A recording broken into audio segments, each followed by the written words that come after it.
Hi all. അപ്പോൾ നമ്മൾ ഇന്ന് പൈത്തൺ എങ്ങനെ ഡൗൺലോഡ് ചെയ്യാമെന്നും നമ്മുടെ വിൻഡോസ് ഓപ്പറേറ്റിംഗ് സിസ്റ്റത്തിൽ പൈത്തൺ എങ്ങനെ ഇൻസ്റ്റാൾ ചെയ്യാമെന്നും നോക്കാം.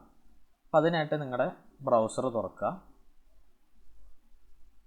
എന്നിട്ട് പൈത്തൺ ഡൗൺലോഡ് എന്ന് സെർച്ച് ചെയ്യാം.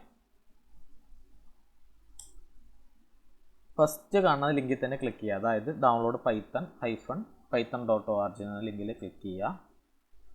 അപ്പോൾ പൈത്തണിൻ്റെ വെബ്സൈറ്റ് തുറന്നു വരും. അതിൽ ഈ യെല്ലോ ബട്ടൺ കണ്ടല്ലോ, അതിൽ ക്ലിക്ക് ചെയ്യുക. അതായത് ഡൗൺലോഡ് പൈത്തൺ 3.12.2, അതായത് ഇപ്പോഴത്തെ സ്റ്റേബിൾ വേർഷനാണ്. നിങ്ങൾ വീഡിയോ കാണുന്ന സമയത്ത് ചിലപ്പോൾ പുതിയ വേർഷൻസ് വന്നേക്കാം. സോ ആ ബട്ടൺ ക്ലിക്ക് ചെയ്യുക. നിങ്ങൾക്ക് ഇഷ്ടമുള്ള സ്ഥലത്ത് സേവ് ചെയ്യുക. ഞാനിപ്പോൾ എന്തായാലും ഡെസ്ക്ടോപ്പിൽ കൊണ്ടുപോയി സേവ് ചെയ്യാം. Start download. ഡൗൺലോഡിങ് കഴിഞ്ഞു. ഇനി ക്ലോസ് ചെയ്യുക. നിങ്ങളുടെ ബ്രൗസറും ക്ലോസ് ചെയ്യുക. നിങ്ങൾ ഡൗൺലോഡ് ചെയ്ത് വെച്ച പൈത്തൺ ഫയൽ ഉണ്ടല്ലോ, സെറ്റപ്പ് ഫയൽ ഉണ്ടല്ലോ, അത് ഡബിൾ ക്ലിക്ക് ചെയ്ത് ഓപ്പൺ ചെയ്യുക. ഒരു സെറ്റപ്പ് വിൻഡോ തുറന്നു വരും. ഇപ്പോൾ ഏറ്റവും ആദ്യം തന്നെ താഴെ കാണുന്ന 2 ചെക്ക് ബോക്സ് നിങ്ങൾ ടിക്ക് ചെയ്യുക. അതായത് യൂസ് അഡ്മിൻ പ്രിവിലേജസ്, അതും സെക്കൻഡ് ബോക്സ് ആയിട്ടുള്ള ആഡ് പൈത്തൺ exe ടു പാത്തും ക്ലിക്ക് ചെയ്യുക. നെക്സ്റ്റ് കസ്റ്റമൈസ് ഇൻസ്റ്റാളേഷൻ ക്ലിക്ക് ചെയ്യുക. അപ്പോൾ കുറേ ചെക്ക് ബോക്സ് കാണാം. ഓൾറെഡി ഇത് ടിക്ഡ് ആണ്, അതിൽ നമുക്കൊന്നും ചെയ്യാനില്ല.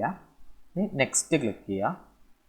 നെക്സ്റ്റ് ക്ലിക്ക് ചെയ്തിട്ട് ഇതിൽ ഏറ്റവും ആദ്യം കാണുന്ന അഡ്വാൻസ് ഓപ്ഷൻസിൽ ഏറ്റവും ആദ്യം കാണുന്ന ഓപ്ഷനിൽ install Python 3.12 for all users, അത് ക്ലിക്ക് ചെയ്യുക. അപ്പോൾ ഇത് ഓട്ടോമാറ്റിക്കലി ഇതിൽ ടിക്ക് വരും. വേറൊന്നും ചെയ്യാനില്ല. ഇൻസ്റ്റാൾ ക്ലിക്ക് ചെയ്യുക. അപ്പോൾ ഒരു അഡ്മിൻ പ്രിവിലേജസ് ആയിട്ട് ചോദിക്കും. നിങ്ങൾ യെസ് ക്ലിക്ക് ചെയ്യുക. അപ്പോൾ ഇൻസ്റ്റലേഷൻ തുടങ്ങിയിട്ടുണ്ട്. നിങ്ങളുടെ സിസ്റ്റത്തിൻ്റെ സ്പീഡ് അനുസരിച്ചിട്ട് ഇൻസ്റ്റലേഷൻ്റെ സ്പീഡ് കൂടുകയും കുറയുകയും ചെയ്യാം കേട്ടോ. അപ്പോൾ വെയിറ്റ് ചെയ്യാം. ഓക്കെ, ഇൻസ്റ്റലേഷൻ കഴിഞ്ഞിട്ടുണ്ട്. അപ്പോൾ ഇൻസ്റ്റലേഷൻ പരിപാടി ഇത്രേ ഉള്ളൂ. പിന്നെ ഇൻസ്റ്റലേഷൻ സക്സസ്ഫുൾ ആയോ എന്ന് നോക്കാനായിട്ട് നിങ്ങൾ നിങ്ങളുടെ വിൻഡോസ് ബട്ടൺ ക്ലിക്ക് ചെയ്യുക. എന്നിട്ട് CMD എന്ന് ടൈപ്പ് ചെയ്യുക. CMD തുറന്നിട്ട് അതിൽ പൈത്തൺ സ്പേസ് -V എന്ന് ടൈപ്പ് ചെയ്തിട്ട് എൻ്റർ ക്ലിക്ക് ചെയ്യുക. കണ്ടല്ലോ, അപ്പോൾ പൈത്തൻ്റെ വേർഷൻ കാണിച്ച് കണ്ടില്ലേ, പൈത്തൺ 3.12.2, അതായത് നമ്മുടെ ഇൻസ്റ്റലേഷൻ സക്സസ്ഫുൾ ആയിട്ടുണ്ട് എന്നുള്ളതാണ്. നമുക്ക് അടുത്ത വീഡിയോസിലൊക്കെ നമുക്ക് പൈത്തൻ്റെ ബേസിക് പ്രോഗ്രാംസ് ഒക്കെ നമുക്ക് ചെയ്യാം. അപ്പോൾ സ്റ്റേ ട്യൂൺഡ്.